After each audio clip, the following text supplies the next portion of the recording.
दुश्मन जब मादरे वतन की इज्जत की तरफ हाथ बढ़ाए तो धरती के बेटों की गैरत पर बंध बांधना मुश्किल हो जाता है। दुश्मन ने अपने नापाक अज़ाइम की तकमील के लिए 6 सितंबर 1965 की तारीख रात में सियालकोट की तहसील पसरूर के इलाके चविंडा पर 600 टैंकों से हमला कर दिया। दूसरी आलमी जंग के बाद यह टैंकों का दूसरा बड़ा हमला था।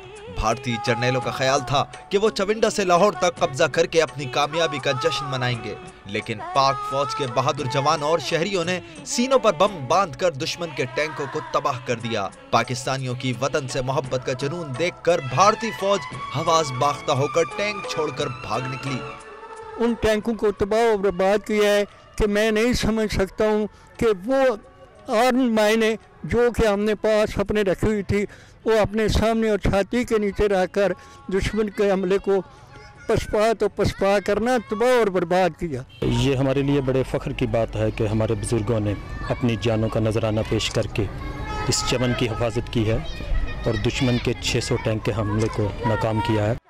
चविंडा के यादगार शोहदा पार्क में दुश्मन के वो टैंक, जहाज और दीगर जंगी सामान आज भी मौजूद है, जिसे देखकर शहरी पाक फौज को सलाम पेश करते हैं। चविंडा में हर साल 6 सितंबर के दिन पाक फौज, सिविल सोसाइटी और शहरी शोहदा को खराज अकीदत पेश करते हैं और दुआएं मांगते हैं। 1965 की जंग में शोहदा ने वो तारीख रकम की जिसे रहती दुनिया तक याद रखा जाएगा।